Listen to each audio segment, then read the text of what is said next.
Hi students, today we will be discussing on transduction, bacterial transduction, particularly the generalized transduction. Transduction is the second type of parasexual method of reproduction in bacteria. Transduction is the process wherein the process of recombination is attained with the help of a bacteriophage. Here the bacteriophage acts as a mediator. So hence we call it as it is actually a carrier, so we call it as a transducer or vector. Here, what does this bacteriophage do actually? It is the bacteriophage which transfers a part of a genetic material from one strain of bacterium to the other one, and hence they attain recombination. So this process was actually discovered by Joshua Lederberg and Norton Zinder in 1952. And there are actually two types of transduction, generalized and specialized. Today for now we will be discussing only the generalized transduction. And before going into that, we must be clear about the replication of a bacteriophage. We know the structure of a bacteriophage. It consists of a head, tail and tail fibers. Inside the head, we also call it as capsid, and inside this capsid, which is made up of a protein, or it is the protein coat of the bacteriophage. Inside that protein coat, they have their genome. You can see the structure here in this figure. It is having a hexagonal capsid head, a tail region and tail fibers, and the genome is marked in red color. So bacteriophage has two modes of replication, that is, it either goes for lytic cycle or otherwise it goes for lysogenic cycle. So what are they? Let us go into the details. Here this is a bacterial cell. Bacterial cell is shown here, and inside you can see blue colored bacterial genome, and this is a bacteriophage. Bacteriophage comes and attaches to a bacterial cell, and the phage DNA gets entered into the bacterial cell. You can see now the head is vacant here because the red colored genome gets entered into the bacterial cell. And when it gets entered into the bacterial cell, it may either goes for lytic cycle or it may prefer lysogenic cycle depending upon the phage, type of the phage. The phage which undergoes lytic cycle, they are called as virulent phage. The phage which replicates through lytic cycle, they are called virulent phage, and certain other phages are there which can replicate both through lytic and lysogenic cycle. That type of phages are called as temperate phages. So let us see what this lytic and lysogenic cycle is. So after getting into the bacterial cell, what this phage DNA do is they actually disintegrate the bacterial genome. See here, the bacterial genome is disintegrated into smaller fragments. That is, it is degraded, and after that this phage DNA directs the bacterial metabolism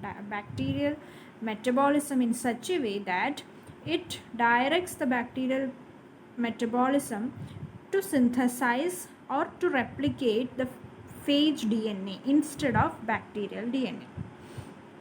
So the bacterial cells mechanisms are used for the replication of phage DNA. See here, one copy of phage DNA gets replicated to 4 in number, and then after its replication, it synthesizes. It is not enough to have the genome only. It needs to have its capsid head, tail and tail fibers to get in its complete assembly. So it directs the bacterial cell to synthesize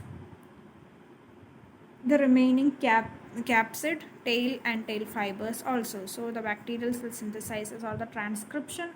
How does it happen is, this phage DNA transcribes inside the bacterial cell, and it gets expressed for the synthesis of the remaining parts. So caps are synthesized, tail and tail fibers are synthesized, and after that they are assembled to form a complete phage. And after the complete assembly, it has to get released to the outside. It has to get released from the bacterial cells. For that, for the release, they will go for the lysis of bacterial cells. See here, the bacterial cell is lysed and they get released. So they are released after complete assembly through the lysis of the host cell. So this type of cycle here, it involves the lysis of the host cell. Therefore, it is called lytic cycle. So that is all about lytic cycle. Wherein in the other case, you can see the phage DNA gets attached and its genome gets entered into the bacterial cell, and after that this phage DNA gets integrated into the bacterial genome, and a recombinant DNA is formed. The phage DNA gets integrated into the bacterial chromosome and it exists as a non-infective role. So here the phage DNA is now called prophage. The phage DNA, after getting integrated into the bacterial genome, it is known as prophage.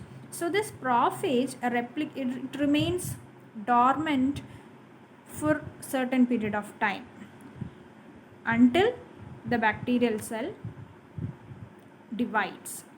So when the bacterial cell divides, its genome replicates, and through the replication of the bacterial genome, the prophage also gets replicated, and the prophage goes to the daughter cell also.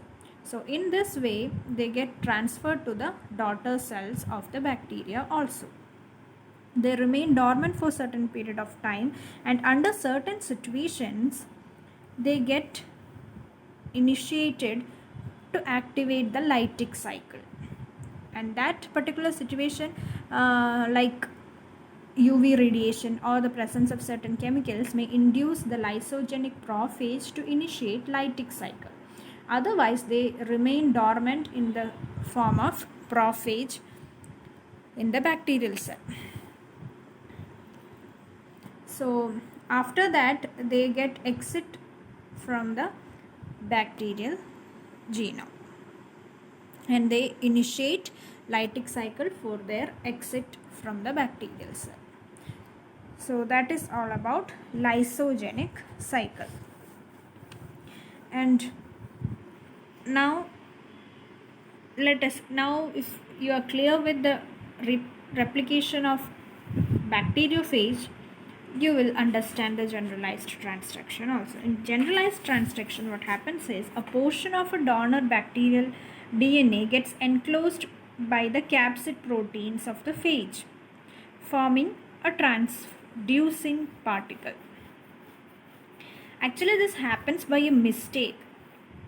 During lytic cycle, as you can see here, the phage DNA disintegrates the bacterial genome and directs the bacterial cell's mechanism to replicate phage DNA, and then it transcribes and translates to form the capsid head, tail and other regions, and it starts assembly. This DNA fragment, each DNA fragment has to be enclosed inside a capsid head, and it has to attach the tail and tail fibers to get the complete structure. So that process is it is the assembly of bacterial phage. During this assembly stage, by chance or by mistake, sometimes the bacterial DNA fragments which are present here, that may get enclosed within the capsid head instead of the phage DNA. So this blue colored bacterial phage may get entered into the phage capsid. Thus it forms a transducing particle. And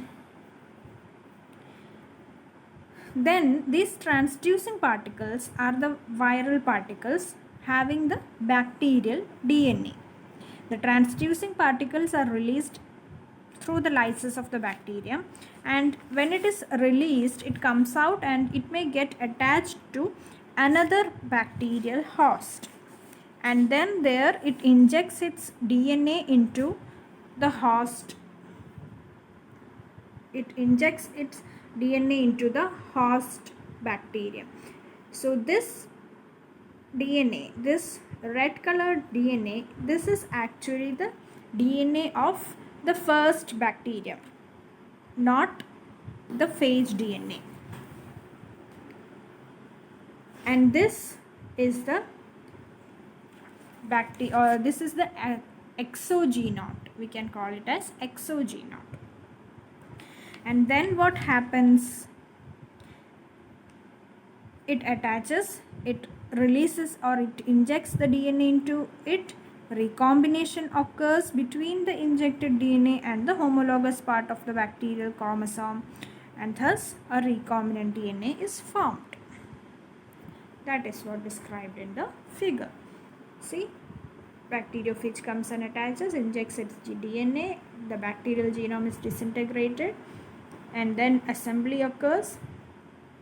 As part of this assembly, what happens? Certain bacteriophage will be having the first bacterial DNA, and it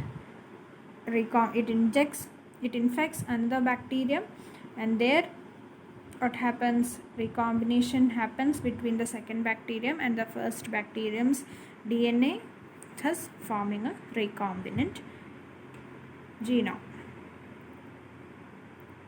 So this generalized transduction is of two types, complete or abortive. In complete transduction, the transduced DNA fragment gets incorporated into the recipient chromosome, forming a recombinant chromosome. And the other one is abortive. In abortive case, this inserted genome, or the fragment which is inserted, the exogenot, it will not get integrated with the bacterial chromosome. Instead, they will remain as an independent particle, or it may remain as an independent free particle. If it occurs in that way, then it will pass on to the next generation. While the bacterium prepares for next division, only one of the daughter cell will be receiving this DNA fragment, not the two of the daughter cells. That is the difference between complete and abortive transduction. So that is all for today.